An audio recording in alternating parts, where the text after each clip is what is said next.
হ্যাঁ বন্ধু মানে দেখো আমনকার গোটে ফিস্ট হচ্ছে ও ভুলেই যাবে এই যে দেখো মাংস মাংস পিছন দিকে করো তো পিছন দিকে ক্যামেরাটা ঘুরাও বন্ধু মানে ফিস্ট যে দেশি মুরগির একদম একদম কষা কষা মাল কষা কষা করা হয়েছি আর তার সাঁতর তো ও ছিট মানে জানো সেগুলা রয় আর দেখুছ কি পরিস্থিতি কেতে লোক এমনকার কোটি সে চাঁকুছি ভাত বসিয়েছি মাংস কমপ্লিট এবারে আর কোনো টেনশন নেই মোটামুটি দেশি মুরগি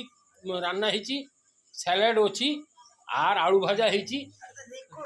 মোটামুটি মোটামুটি এইখানে হেলা খাওয়াও জব্বর হব ঠিক আছে তাকে পাঠিয়ে পাঠাবে